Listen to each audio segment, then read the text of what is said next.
ರೈತ ಬಂಧುಗಳೇ, ನಾನು ಸತೀಶ್ ವಾಡೆ ಅಂತ ಉತ್ಫಲ ಅಗ್ರಿಟೆಕ್ ಪ್ರೈವೇಟ್ ಲಿಮಿಟೆಡ್ ಬೆಂಗಳೂರು ಕಂಪನಿಯ ರೀಜನಲ್ ಮ್ಯಾನೇಜರ್ ಆಗಿದ್ದೀನಿ ಕರ್ನಾಟಕ ರಾಜ್ಯಕ್ಕೆ.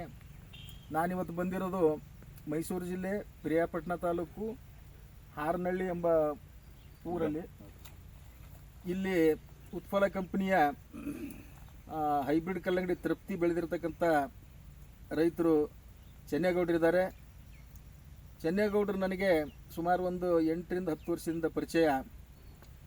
ಈಗ ಈ ಬೆಳೆ ಬಂದು 40 ದಿವಸದ ಬೆಳೆಯಾಗಿರ್ತದೆ, 40-42 ದಿವಸ ಬೆಳೆ ಇರಬೇಕು. ಈ ಬೆಳೆಯ ಬಗ್ಗೆ ಇಲ್ಲಿಯ ತನಕ ಒಂಚೂರು ವ್ಯತ್ಯಾಸ ಏನಾರು ಕಾಣುತ್ತಾ? ಇಲ್ಲಿ ತೃಪ್ತಿನೂ ಇದೆ, ಇನ್ನೊಂದು ತಳಿನೂ ಇದೆ. ಅದ್ರ ಬಗ್ಗೆ ರೈತರಂತ ಡೈರೆಕ್ಟಾಗಿ ಕೇಳೋಣ.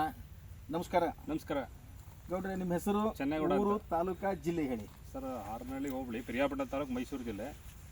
ರೈತ ಚೆನ್ನೇಗೌಡರು. ಈಗ ನೀವು ಹಾಕಿರೋದು ಈ ಕಲ್ಲಂಗಡಿ ಯಾವುದಿದು? ಸರ್, ಇದು ಉತ್ಪಲ ಕಂಪನಿ ತೃಪ್ತಿ ಅಂತ ಹೇಳ್ಬಿಟ್ಟು. ಎಸ್. ಎಲ್ಲಿಂದ ತಗೊಂಡ್ಬಂದ್ರಿ? ಸರ್, ಸುನಿಲ್ ನರ್ಸರಿ ನಮಗೆ ವರ್ಷ ಕೊಡ್ತಾರಲ್ಲ, ಅವ್ರ ಹತ್ರನೇ ಅಣ್ಣ ಈ ತಳಿ ಹೊಸದು ಹೈಬ್ರಿಡ್ ಇದೆ, ಇದನ್ನ ಸ್ವಲ್ಪ ಮಾಡಿ ಅಂದ್ರು. ಮಾಡಿದೀನಿ. 40 ದಿವಸಕ್ಕೆ ಉತ್ತಮವಾಗಿ ಕಾಣ್ತಾ ಇದೆ. ಈಗ ನಿಮಗೆ ಈಗ ಇನ್ನೊಂದು ಬೆಳೆ ಇದೆ, ಇದಕ್ಕೂ ವ್ಯತ್ಯಾಸ ಏನಾರು ಕಾಣ್ತಾ ಇದೆಯಾ? ವ್ಯತ್ಯಾಸ ಹೆಲ್ತಿ ಆಗಿದೆ, ಗ್ರೀನಿಸ್ ಇದೆ, ಸ್ವಲ್ಪ ಮೇಂಟೆನೆನ್ಸ್ ಪರವಾಗಿಲ್ಲ ಅನಿಸ್ತಾ ಇದೆ ಬೇರೆ ಹೋಲಿಸ್ಕೊಂಡ್ರೆ. ಆಮೇಲೆ ನಿಮ್ಗೆ ಈಗಲೇ ಗೊತ್ತಾಗುತ್ತೆ 40 ದಿವಸ ಅಂದ್ರೆ ಈಗ ಆಲ್ಮೋಸ್ಟ್ ಅಲ್ಲಿ ಒಂದೇ ದಿನ ನಾಟಿ ಮಾಡಿರೋದು. ಹೌದು. ಈಗ ನಿಮ್ಗೆ ಸೆಟ್ಟಿಂಗ್ಸ್ ಮತ್ತೆ ವಿಗರು ಗ್ರೋತ್ ಇದರಲ್ಲಿ ನಿಮ್ಗೆ ಹೆಂಗ ಅನ್ಸುತ್ತೆ? ನೀವು ಸುಮಾರು ವರ್ಷದಿಂದ ಬೆಳಿತಾ ಇದ್ದೀರಾ. ಹೌದು. 10-15 ವರ್ಷದಿಂದ 8-10 ವರ್ಷದಿಂದ ಕಲ್ಲಂಗಡಿ ಬೆಳ್ಕೊಂಡು ಬರ್ತಾ ಇದ್ದೀರಾ. ಒಂಚೂರು ವ್ಯತ್ಯಾಸ ಕಾಣುತ್ತಾ ಅದಕ್ಕೆ ಇದಕ್ಕೂ? ಖಂಡಿತವಾಗ್ಲೂ ಕಾಣ್ತಾ ಇದೆ.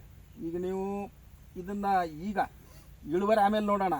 ಈಗಂತೂ ಬೆಳೆಯೋ ಬೆಳೆ ಹಂತದಲ್ಲಿ ಈಗಂತೂ ಗೊತ್ತಾಗುತ್ತೆ ನಿಮಗೆ. ಖಂಡಿತವಾಗ್ಲೂ ಪರವಾಗಿಲ್ಲಪ್ಪ, ಇದು ನಾವು ಮಾಡಿದ್ದು ಅಥವಾ ಸುನೀಲ್ ಕೊಟ್ಟಿದ್ದು ತಪ್ಪಾಗಿಲ್ಲ, ಚೆನ್ನಾಗಿದೆ ಅಂತ ನಿಮ್ಗೆ ಅನಿಸುತ್ತಾ? ಈಗ ನನ್ನ ಫೀಲ್ಡ್, ನನ್ನ ಜಮೀನಲ್ಲಿ ನನಗೆ ಕಾಣ್ತಾ ಇದೆಯಲ್ಲ, ವ್ಯತ್ಯಾಸ ತುಂಬಾ ಇದೆ. ಹೆಲ್ತಿ ಆಗಿದೆ, ಗ್ರೀನಿಸ್ ಇದೆ. ಸ್ವಲ್ಪ ತರಗು ಬರೋದು ಕಡಿಮೆ ಅನಿಸ್ತಾ ಇದೆ. ಬರೋದಾಗಿದ್ರೆ ಇಷ್ಟೊತ್ತಿಗೆ ಬಂದ್ಬಿಡೋದು. ಯಾವ ರೋಗ ಅದೇ ಅವಾಯ್ಡ್ ಆಗಿದೆ. ಸೆಟ್ಟಿಂಗ್ ಹೆಂಗಿದೆ? ಸೆಟ್ಟಿಂಗ್ ಚೆನ್ನಾಗಿದೆ ಸರ್. ಹೌದಾ? ಸರಿ ಗೌಡ್ರೆ, ಮುಂದಿನ ಭೇಟಿಯಲ್ಲಿ ಮತ್ತೆ ತಿರ್ಗಾ ಇನ್ನೂ ಒಂದು 10 ದಿವಸ ಆದ್ಮೇಲೆ ತಿರ್ಗಾ ಭೇಟಿ ಮಾಡೋಣ. ನಮಸ್ಕಾರ ಸರ್.